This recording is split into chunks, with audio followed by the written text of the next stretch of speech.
जय श्री जगन्नाथ भाई माने सर्वप्रथम गुरुदेव गणपति और जगदम्बा को प्रणाम करी आज आम राष्ट्र सेशन आरंभ करवा।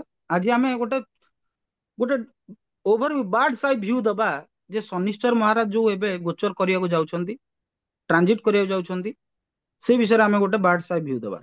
ए शनिश्चर महाराज विषय कहया पूर्व मु गोटे सिंपल कथा कहया चाहे जे शनिश्चर महाराज को कालपुरुष कुंडली रे कुआ जे शनिश्चर महाराज होउचंती कालर प्रतीक, समयर प्रतीक, दुखर प्रतीक, पीड़ार प्रतीक, पेन र प्रतीक, न्यायर प्रतीक, कर्मर प्रतीक। से शनिश्चर ट्रांजिट टा बहुत ही मायने रखे। यही 29 मार्च को शनिश्चर महाराज ट्रांजिट करिया जाउछंती मीन राशि को। कालपुरुष कुंडली रे एटा 12th house. 12th house emotion को, सबकॉन्शियस माइंड को दर्शाए। तेबे शनिश्चर महाराज जतबेले ट्रांजिट करिवे सेतेबेले आपण देखिबे एबे 2.5 वर्ष वर्ल्ड रे जहा किछि जिनिस हबो on the basis of emotion चलिबो। पॉइंट नंबर 1 एटा पूरा क्लियरली मन रखिबे। एबे थे लॉजिक बहुत प्रॉब्लम करिवो, असुविधा करिवो। जेतु शनिश्चर महाराज मु एटा कालपुरुष कुंडली माने मेष लग्न पई कहूची। आपण आपनको कुंडली आपनको पाखर रखंतु। ଆପଣଙ୍କ କୁଣ୍ଡलीରେ 12 ନମ୍ବର ଘର ବା ମୀନ ରାଶି କୋଉଠି ଆସୁଛି ସେଟା ଚେକ୍ କରନ୍ତୁ ଏବଂ ଦେଖନ୍ତୁ ଯେ ଶନିଶ୍ଚର ମହାରାଜ ଯଦି ଟ୍ରାନଜିଟ କରୁଛନ୍ତି କୋଉ ରାଶିକୁ, ଯୋଉ ମୀନ ରାଶିକି ଟ୍ରାନଜିଟ କରୁଛନ୍ତି ସେଟା ଆପଣଙ୍କର ଭାବ ଅନୁଯାୟୀ କୋଉ ଭଳି ଭାବରେ ହବ। ମୁଁ ଆପଣଙ୍କୁ ଗୋଟେ ଛୋଟ ଡିଟେଲ ଡେସ୍କ୍ରିପସନ ଦଉଛି, କିଛି ଅଧିକା ବୁଝେଇବିନି, ବହୁତ ସାରା ଭିଡିଓ ପଡିଛି। ମୁଁ ଖାଲି ମୋ ଓଭରଭ୍ୟୁଟା ଦେବି ଯେ ଆପଣ ମାନେ ଏଟାକୁ କେମିତି ଇଣ୍ଟରପ୍ରେଟ କରିବେ। ତ ଏଇଟା ଡିଟେଲ ଡେସ୍କ୍ରିପସନ ପାଇଁ ଆମେ ସ୍କ୍ରିନ ସେୟାର କରିବା ଏବଂ ଦେଖିବା ଯେ କଣ କୋଉ ଭଳି ଭାବରେ ଆମର କିଭଳି ଭାବରେ ଆମର ସେଟା ହଉଛି। ଶନିଶ୍ଚର ମହାରାଜଙ୍କର ଟ୍ରାନଜିଟ ବିଷୟରେ, ଗୋଚର ବିଷୟରେ ଆମେ ଆଜି କଥା ହଉଛୁ। ତେବେ ଏଇ ଯୋଉ କୁଣ୍ଡଳି ହେଲା, ଏଇଟା ହେଲା କାଳ ପୁରୁଷ କୁଣ୍ଡଳି ମୁଁ ବନେଇଦେଲି। ଶନି ମହାରାଜ ବର୍ତ୍ତମାନ ଏଇ ଘରେ ଅଛନ୍ତି, 11 ନମ୍ବର ଘରେ ଅଛନ୍ତି, ମୀନ ରାଶିକୁ ପଳେଇବେ। ଶନିଶ୍ଚର ଏଇ 29 ମାର୍ଚ୍ଚ ରେ ସିଏ ମୀନ ରାଶିକୁ ଯିବେ। କଣ କଣ ଦୁନିଆରେ କଣ ହେଲା ମତେ ଯେତିକି ମୁଁ ଜାଣିବି ତା ଅପେକ୍ଷା ମୋ ଉପରେ ସେଟା କିଭଳି ଭାବରେ ଇନଫ୍ଲୁଏନ୍ସ କରିବ ମୁଁ ସେଟା ଜାଣିବି। ଏଟା ହେଲା ମୀନ ଲଗ୍ନ ବା କାଳ ପୁରୁଷ କୁଣ୍ଡଳୀ ମୁଁ ଯାହାକୁ କହେ ବା ଶାସ୍ତ୍ର କହେ, ସେଇ ବିଷୟରେ ଆମେ କଥା ହଉଛେ। ମୀନ ରାଶି ଇମୋସନ୍ସ ବା ସବକନସିୟସ ମାଇଣ୍ଡ କୁ ଚେକ୍ କରେ।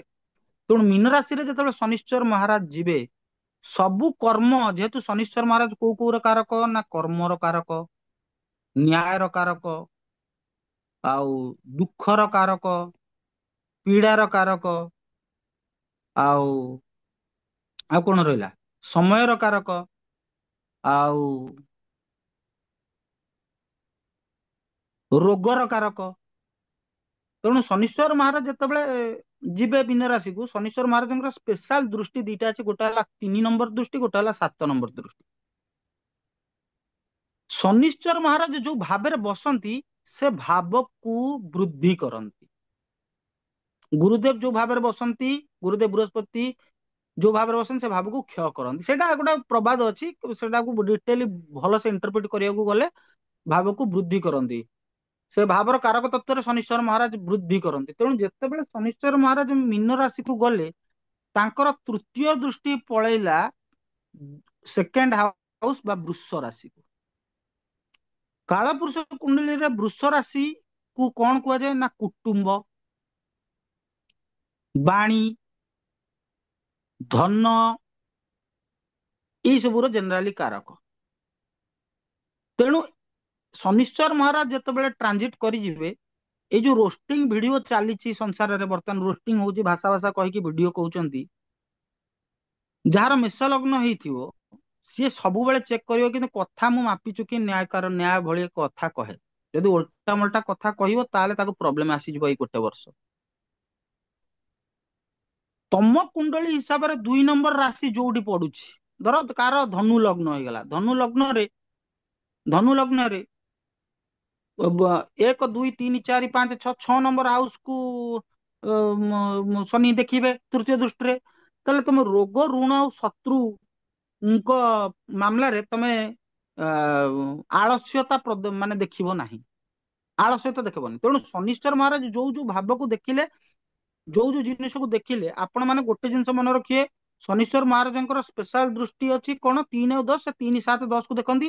ଯେତେବେଳେ ମୀନ ରାଶିକୁ ଶନିଶ୍ଚର ମହାରାଜ ଗଲେ, ତାଙ୍କର ତୃତୀୟ ଦୃଷ୍ଟି ରହିଲା ବୃଷ ରାଶି ଉପରେ, ସପ୍ତମ ଏବଂ ଦଶମ ଦୃଷ୍ଟି ରହିଲା ଧନୁ ରାଶି ଉପରେ। ତେଣୁ ଆପଣଙ୍କ କୁଣ୍ଡଳୀ ହିସାବରେ ବୃଷ,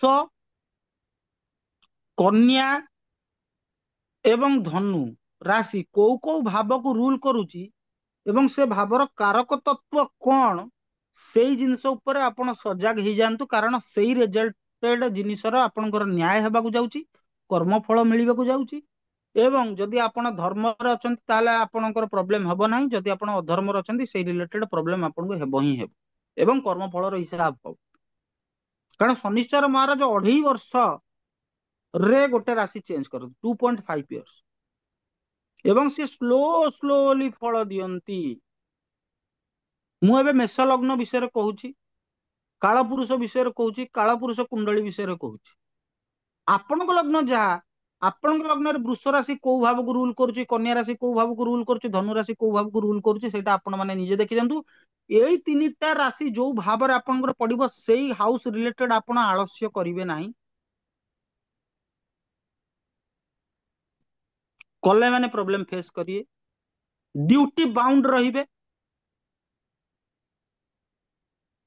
କର୍ମ ପୁରା ସିରିୟସଲି କରିବେ। ଯଦି ଆପଣ ଆଳସ୍ୟ କରିବେ ନାହିଁ, ଡ୍ୟୁଟି ବାଉଣ୍ଡ ରହିବେ, ତାହେଲେ ଆପଣଙ୍କର ଟାଇମ ପୁରା ସୁନ୍ଦର ଭାବରେ କଟିଯିବ। ଯଦି ଆପଣ ଏ ଡ୍ୟୁଟି ଆଳସ୍ୟ କଲେ ଏବଂ ଡ୍ୟୁଟି ବାଉଣ୍ଡ ନ ରହିଲେ, ତାହେଲେ ଶନିଶ୍ଚର ମହାରାଜଙ୍କର କାରକ ତତ୍ତ୍ୱ ଆପଣ ଦେଖି ନିଅନ୍ତୁ। ସମୟ ଖରାପ ହେଇଯିବ, ପୀଡା ଦେଇଦେବେ, ଦୁଃଖ ଦେଇଦେବେ, ରୋଗ ଦେଇଦେବେ। ଶନିଶ୍ଚର ମହାରାଜ ନୈସର୍ଗିକ ପାପଗ୍ରହ ଅଟନ୍ତି ଏବଂ ଶନିଶ୍ଚର ମହାରାଜ ଏ ଦୁନିଆରେ ନ୍ୟାୟିକ ବ୍ୟବସ୍ଥାକୁ କଣ୍ଟ୍ରୋଲ କରନ୍ତି। ତେଣୁ କର୍ମ ଆଉ ନ୍ୟାୟ ତାଙ୍କ ଅଧୀନରେ ଆସେ। କର୍ମର ଫଳ ଗୋଟେ ସେକେଣ୍ଡରେ ମିଳିଯାଏ ନାହିଁ। ଆଜି ମୁଁ ଭଲ କାମ କଲି, ସାଙ୍ଗେ ସାଙ୍ଗେ ମତେ ଭଲ ଫଳ ଦରକାର, ସେମିତି ହୁଏନି, ସମୟ ଲାଗେ। କାରଣ ସେ ହଉଛନ୍ତି ଶନିଶ୍ଚର ମହାରାଜ, ସେ କର୍ମର କାରକ ଏବଂ ସେ ଶନେଇ ଶନେଇ ସ୍ଲୋଲି ଦିଅନ୍ତି। ଶନିଶ୍ଚର ମହାରାଜଙ୍କ ବିଷୟରେ ମୁଁ ଗୋବିନ୍ଦକୁ ଏଇଠି ଗୋଟେ କଥା କହି ରଖେ, ଶନିଶ୍ଚର ମହାରାଜ ତୁଳା ରାଶିରେ ଉଚ୍ଚ। ଏଇଠି ଶନିଶ୍ଚର ମହାରାଜ ତୁଳା ରାଶିରେ ଉଚ୍ଚ। ଇଭିନ ଶନିଶ୍ଚର ମହାରାଜ ତୁଳା ରାଶିରେ ଉଚ୍ଚ ହେଇଥାନ୍ତୁ ମଧ୍ୟ ଏବଂ ଶନି ଦଶା ପଡିଲା, ତାହେଲେ ସେ ଲୋକକୁ ସେ ରୋଗ ଦେବା କଥା ଦେବେ, ପୀଡା ଦେବା କଥା ଦେବେ, ତାର ଅନ୍ୟ ଭଲ ଜିନିଷ ଦେବେ, ତାର ଯୋଉ କାରକ ତତ୍ତ୍ୱ ଭଲ ଜିନିଷ ଦେବା କଥା ଦେବେ, କିନ୍ତୁ ରୋଗ ପୀଡା ନିଶ୍ଚିତ ଭାବରେ ଦେବା କଥା ଦେବେ। କାରଣ ଶନିଶ୍ଚର ମହାରାଜ ହଉଛନ୍ତି ତାଙ୍କର ପ୍ରକୃତି ସେଇଆ, ସେ ଏଇ ସବୁ ଜିନିଷକୁ ରୁଲ କରନ୍ତି। ଯେମିତି ଚନ୍ଦ୍ରଙ୍କୁ ଆମେ ମାଗି ପାରିବା ନାହିଁ, ଇଏ ଚନ୍ଦ୍ରଦେବ ଆମକୁ ମନର ସ୍ଥିରତା ପ୍ରଦାନ କର, କାରଣ ତାଙ୍କର ପ୍ରକୃତି ହେଲା ଚଞ୍ଚଳ। ତେଣୁ ଗ୍ରହର ସ୍ଥିର କାରକର ପ୍ରକୃତିକୁ ନେଗ୍ଲେକ୍ଟ କରିପାରିବ ନାହିଁ ବିଚାର କଲା ବେଳେ। ହଁ, ତେବେ ଶନିଶ୍ଚର ମହାରାଜଙ୍କର ତୃତୀୟ ଦୃଷ୍ଟି ରହିଲା କାହା ଉପରେ, ନା ବୃଷ ରାଶି ଉପରେ, ସପ୍ତମ ଦୃଷ୍ଟି ରହିଲା କନ୍ୟା ରାଶି ଉପରେ ଏବଂ ନବମ ଦୃଷ୍ଟି ରହିଲା ଧନୁ ରାଶି ଉପରେ। କାଳପୁରୁଷ କୁଣ୍ଡଳୀ କଣ କହିଲା, ନା ଏବେ ତୁମେ କୁଟୁମ୍ବ ବାଣୀ ଧନ ଉପରେ ସିରିୟସ ହେଇଯାଅ। ଷଷ୍ଠ ଭାବ ରୋଗ ଋଣ ଶତ୍ରୁ ଉପରେ ସିରିୟସ ହେଇଯାଅ।